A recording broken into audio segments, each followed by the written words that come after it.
Hello friends, कैसे हैं आप सभी।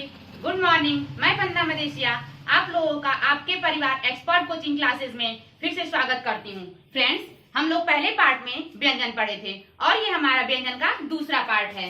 व्यंजन में हम लोगों ने पढ़ा था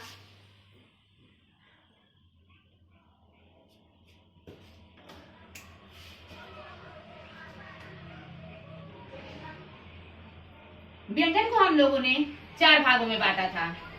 कितने भागों में बांटा था? 4 भागों में।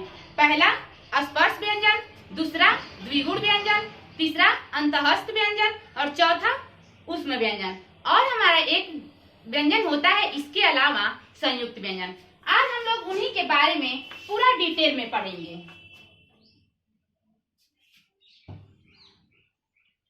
पहला पढ़े थे स्पर्श व्यंजन। स्पर्श व्यंजन। स्पर्श व्यंजन कितने होते हैं? 25। 5-5 के कितने वर्ग होते हैं? 5-5 के 5 वर्ग होते हैं। 5 वर्ग होते हैं। पहला क वर्ग। क वर्ग में क्या क्या आता है? क, ख, ग, घ, अंग। च वर्ग में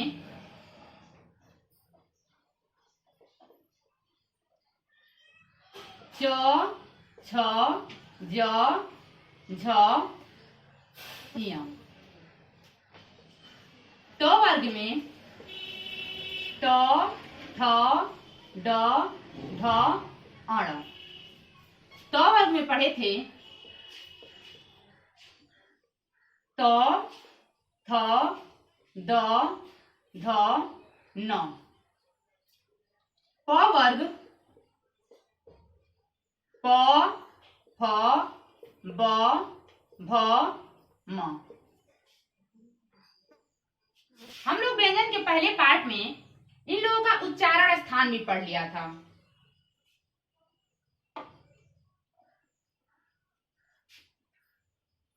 इसका उच्चारण स्थान क्या है? कंठ।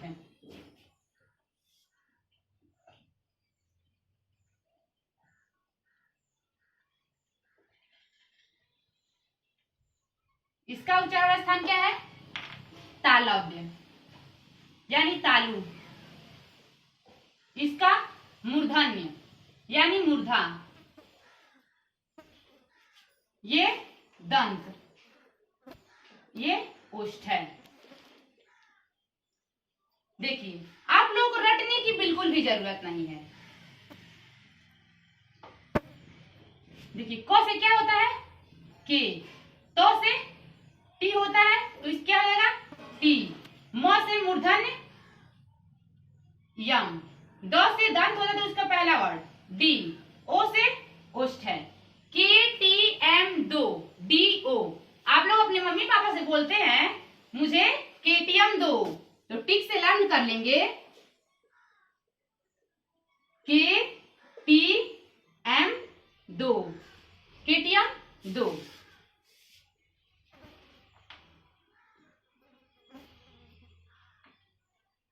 अब इसमें च वर्ग को, ये जो हमारा च वर्ग है, च वर्ग को कहते हैं स्पर्श संघर्षी व्यंजन। क्या कहते हैं? स्पर्श संघर्षी व्यंजन। च वर्ग को स्पर्श संघर्षी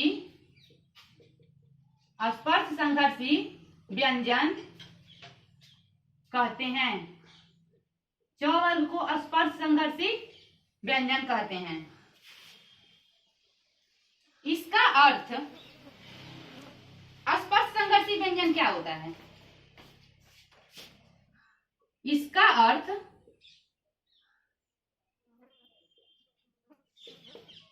वायु मुख से घर्षण करती है। क्या करती है? घर्षण। वायु मुख से घर्षण करती है।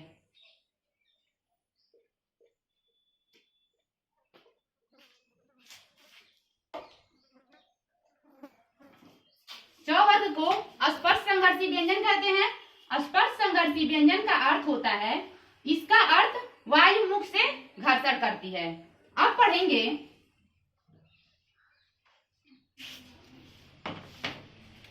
मानिए एक एग्जाम्पल के साथ देख लीजिए।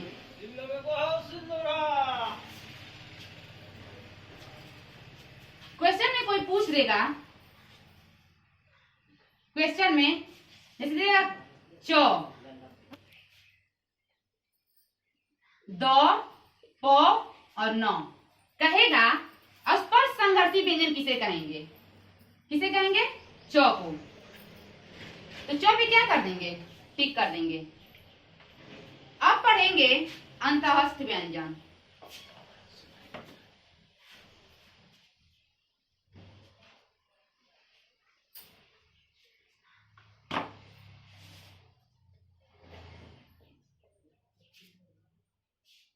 अंतःस्थ व्यंजन।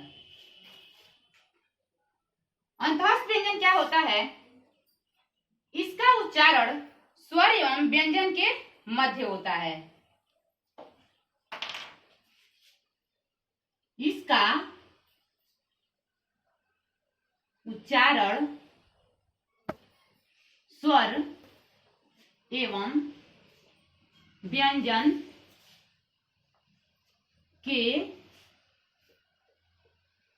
मध्य होता है। अंतःस्थ व्यंजन का उच्चारण कहां से होता है? स्वर एवं व्यंजन के मध्य से।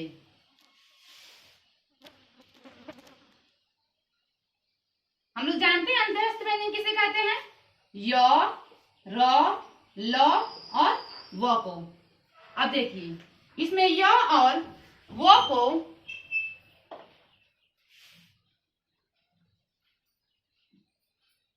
य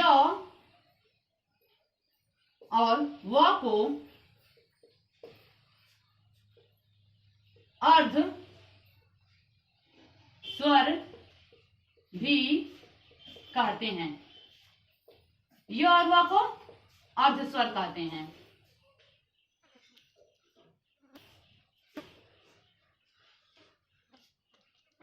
और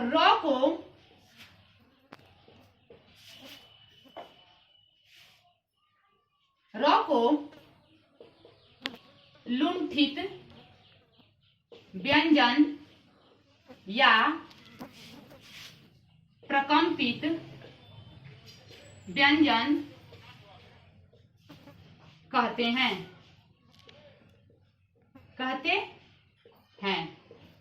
र को लुंठित व्यंजन या प्रकंपित व्यंजन कहते हैं। इसका उच्चारण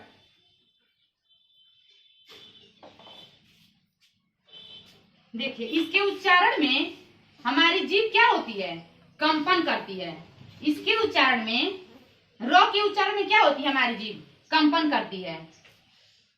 इसके उच्चारण में जीभ कंपन करती है। कंपन करती है।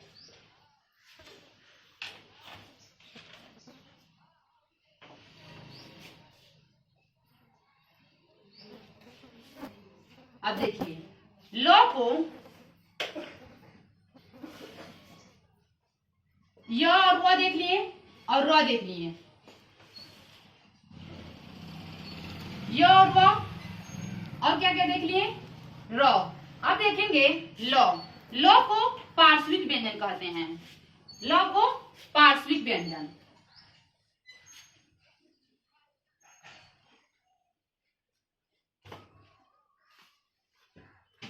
ल को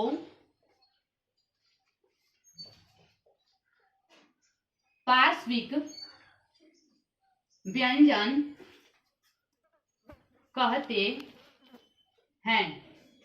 ल को पार्श्विक व्यंजन कहते हैं।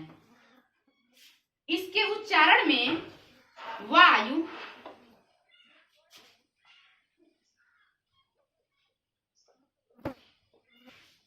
इसके उच्चारण में वायु जीभ के बगल या पार्श्व से गुजरती है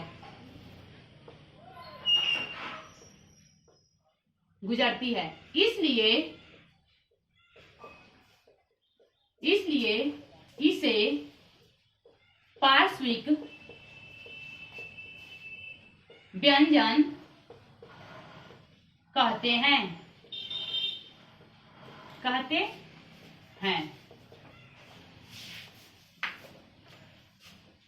लोग को क्या कहते हैं? पार्श्विक व्यंजन। अब आप लोग पूछेंगे मैम इसका उच्चारण स्थान बता दीजिए।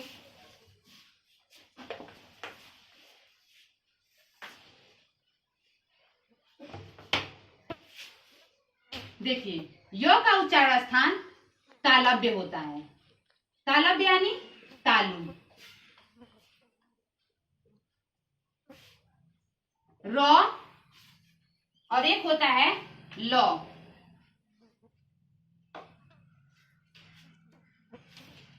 र ल, इन लोगों का उच्चारण स्थान क्या होता है? दंत मूल यानी मसूड़ा। इसे वर्त से भी बोलते हैं, वर्त से। अब होगा व और फ।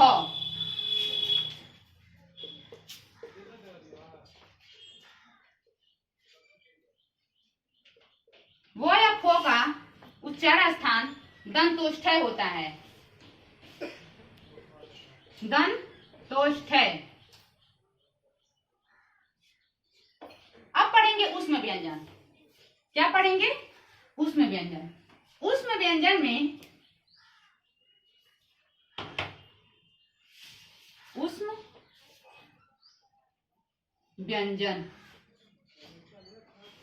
इसके उच्चारण में मुख से गर्म वायु निकलती है।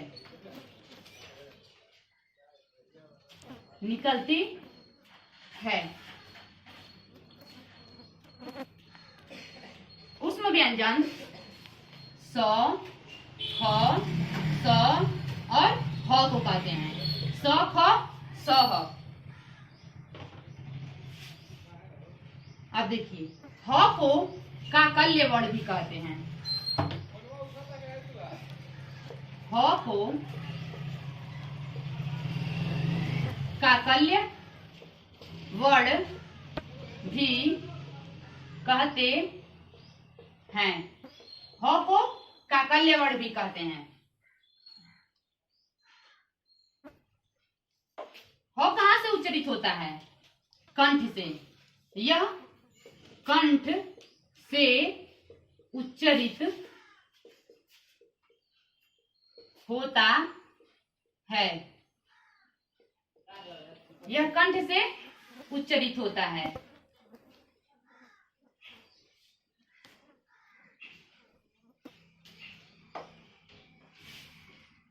स और ख। स और ख किससे उच्चरित होते हैं? तालव्य और ये मूर्धन्य।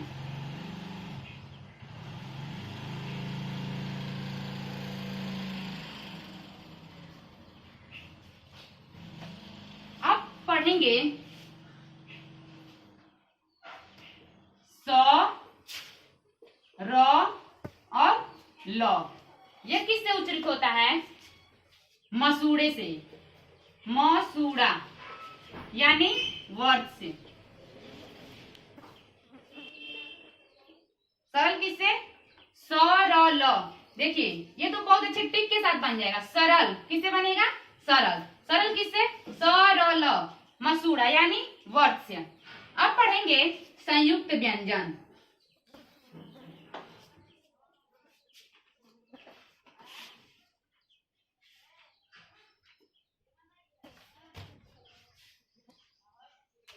संयुक्त व्यंजन। संयुक्त व्यंजन क्या क्या होता है?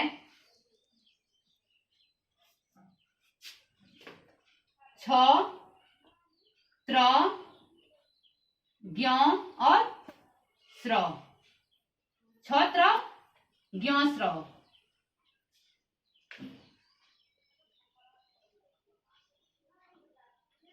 अब पढ़ेंगे द्विगुण व्यंजन।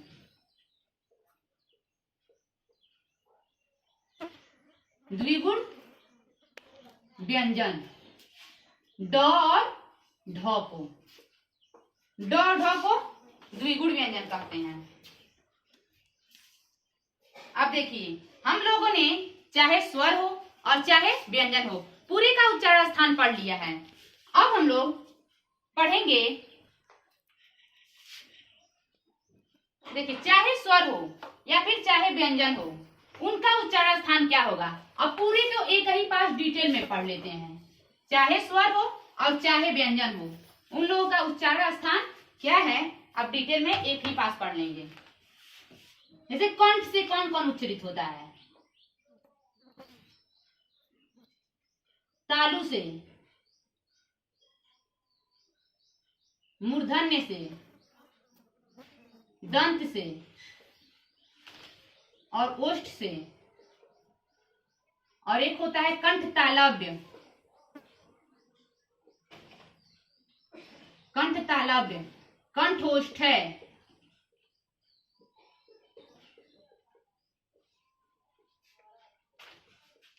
कंठ तालव्य, कंठोष्ठ है, और एक पढ़ेंगे वर्त्स्य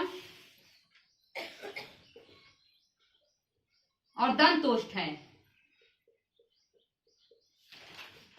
दंतोष्ठ है। देखिए, कंठ से क्या क्या उच्चारित होता है। सबसे पहला ओ, आ, क, ख, ग, घ, अंग, और एक क्या उच्चारित होता है? ह। कंठ से क्या क्या हो गया? ओ, आ, क, ख, ग, घ, अंग और ह। अब पढ़ेंगे तालु से क्या क्या उच्चारित होता है।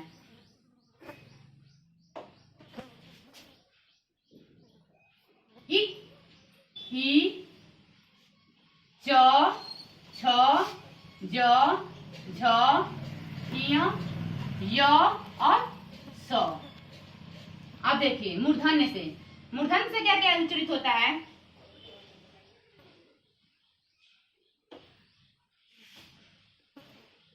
री, ट, ठ, ड, ढ, अण और एक खटखोड़ वाला ख।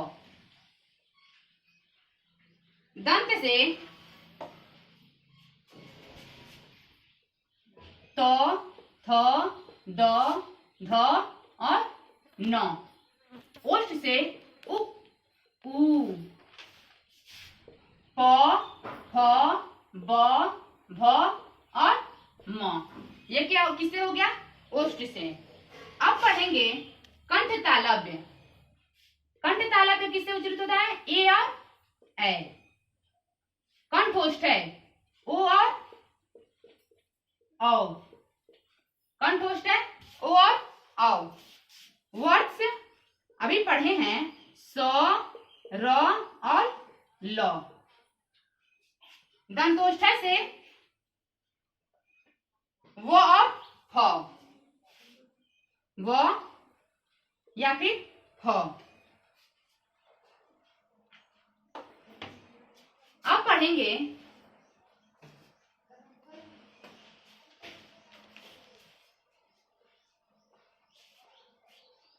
उच्चारण में मुख से निकलने वाली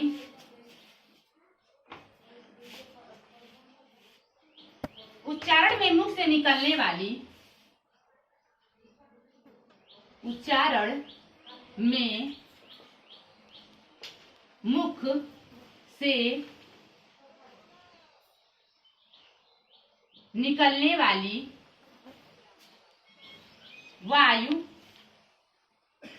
वायु को प्राण भी बोलते हैं, वायु या प्राण कि प्राण की मात्रा के आधार पर, प्राण की मात्रा के आधार पर। अब पढ़ेंगे उच्चारण में मुख से निकलने वाली वायु या प्राण की मात्रा के आधार पर। देखिए, उच्चारण में मुख से कितनी वायु निकल रही है, कम निकल रही है या फिर ज्यादा निकल रही है। देखिए, इसको दो भागों में बांट देंगे। पहले पे लिख देंगे कम, दूसरे पे लिख देंगे ज्यादा या फिर अधिक। देखिए, कम को अल्प प्राण कहते हैं, अल्प प्राण, ज्यादा को महाप्राण।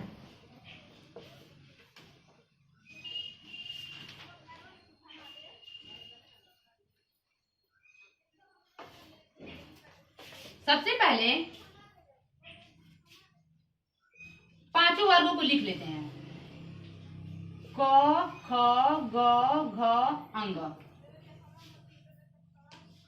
च छ ज झ ञ, ट ठ ड ढ अण, त थ द ध न, प फ ब भ और म।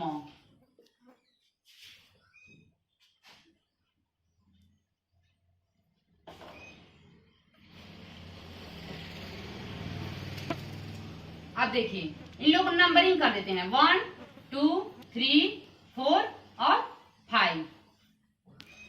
1 2 3 और 4 और 5। देखिए, अब इन लोग का उच्चारण करेंगे, जिसमें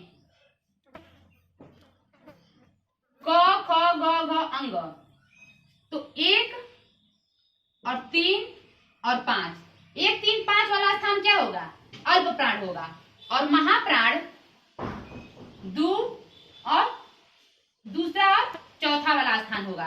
देखिए,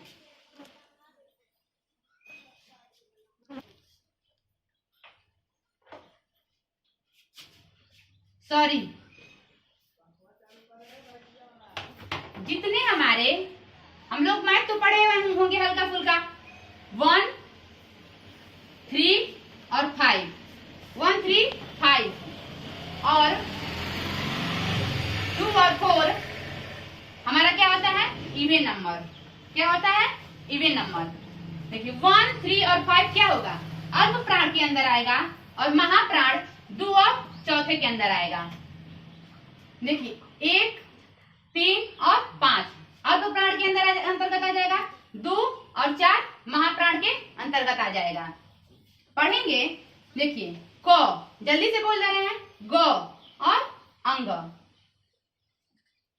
ख और घ में ज्यादा टाइम लग रहा है, तो पढ़ेंगे।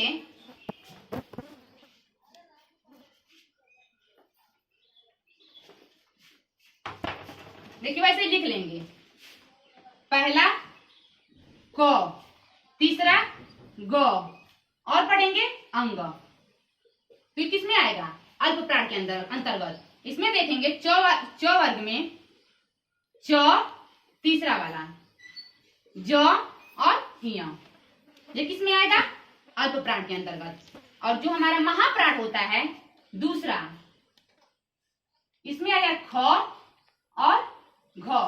च वर्ग में देखेंगे छ और झ। ऐसे ही ये हमारा महाप्राण हो जाएगा और ये हमारा अल्प प्राण हो जाएगा। पढ़ेंगे, अपने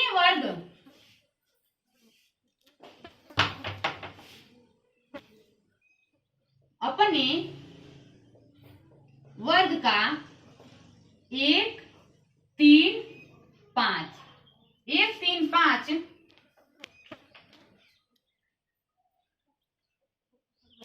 1 3 5 वर्ण का उच्चारण अपने वर्ग का 1, 3, 5 वर्ण का उच्चारण अल्प प्राण कहलाता है। दूसरा लिखेंगे, अपने वर्ग का 2 और 4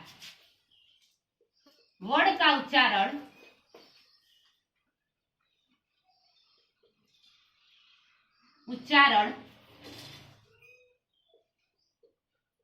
महाप्राण कहलाता है। देखिए ये तो बहुत इजी है। अल्प प्राण को कैसे लर्न कर लेंगे? Odd number. कैसे लर्न कर लेंगे? Odd number. 1, 3, 5 ऑड नंबर होता है, यानी विषम संख्या। अब देखिए महाप्राण क्या होता है? 2 और 4। ये क्या होता है? सम संख्या। अपने वर्ग का 2 और 4 वर्ण का उच्चारण महाप्राण कहलाता है। अब देखिए ऊष्म व्यंजन, जितने भी हमारे ऊष्म व्यंजन होते हैं,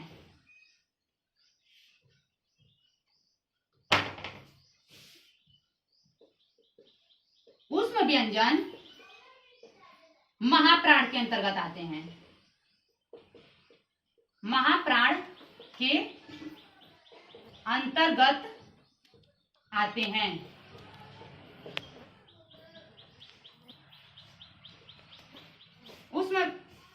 ऊष्म व्यंजन महाप्राण के अंतर्गत आते हैं और अंतःस्थ व्यंजन अल्प प्राण के अंतर्गत आते हैं।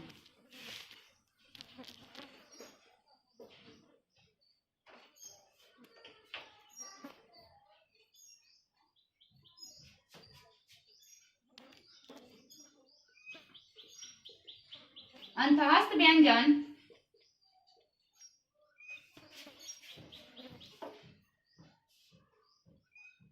अल्प प्राण के अंतर्गत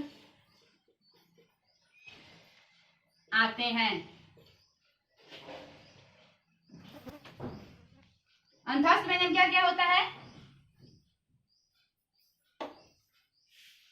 य, र, ल और व, और ये स, ख, स और ह।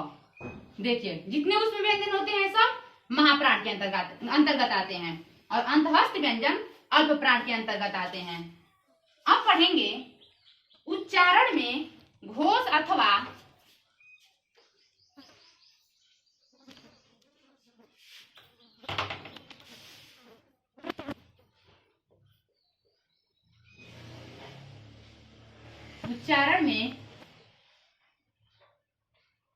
घोष अथवा कंपन। कंपन किसका होगा? कंठ का। उच्चारण में घोष अथवा कंपन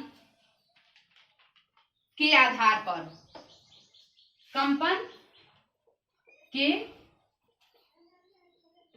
आधार पर, उच्चारण में घोष अथवा कंपन के आधार पर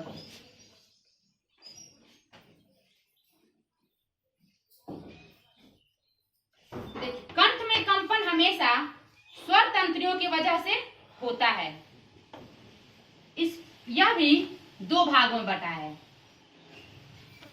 घोष को सघोष भी बोलते हैं। दूसरा होता है अघोष।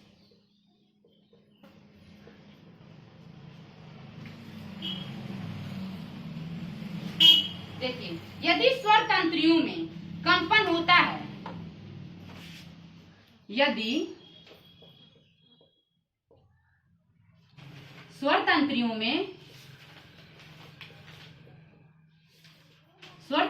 में कंपन होता है, कंपन होता है तो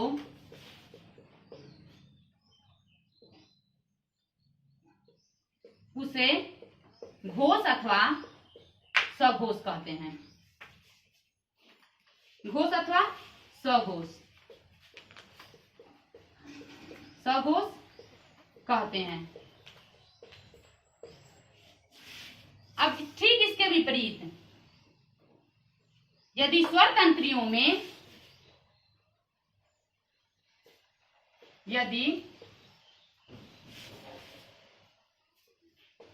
यदि स्वर तंत्रियों में कंपन नहीं होता है तो उसे अघोष कहते हैं।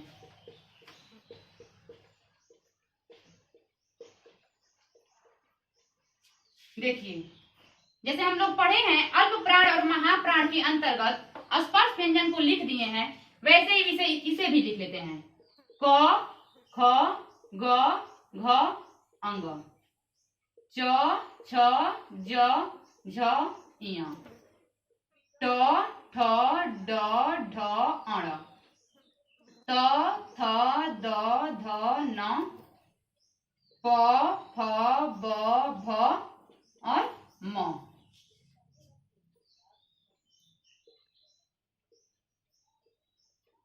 इसे भी वैसे ही नंबरिंग कर लेंगे। 1, 2, 3, 4 और 5।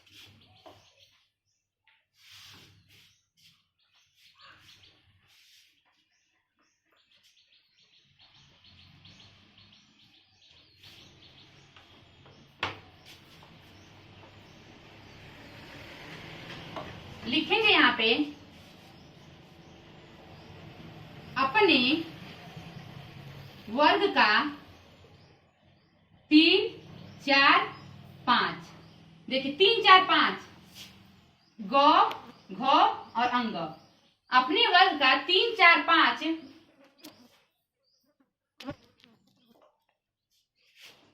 वर्ग सघोष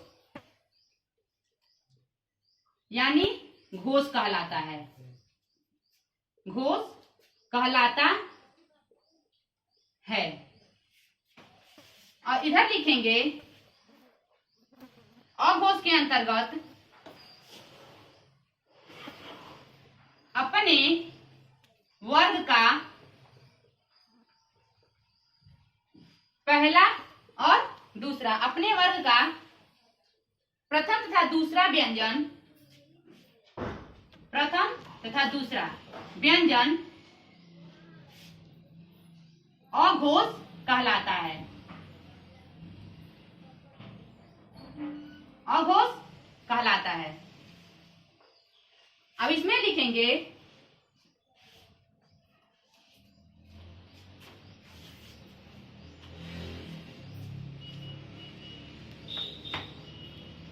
जितने भी अंतःस्थ व्यंजन होते हैं, जितने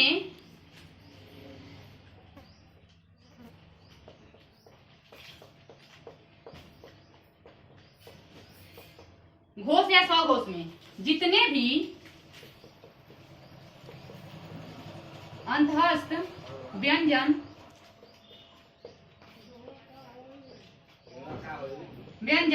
होते हैं वह जितने भी अंतःस्थ व्यंजन होते हैं य, र, ल और व,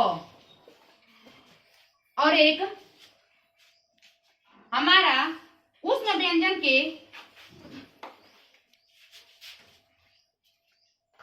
ऊष्म व्यंजन में ह होता है, उसमें ये भी जितने भी अंतःस्थ व्यंजन होते हैं य, र, ल और व और ह भी, उसमें क्या हो जाएगा, वो घोष और सघोष के अंतर्गत आएगा। अब पढ़ेंगे अघोष के अंतर्गत क्या आएगा। जितने भी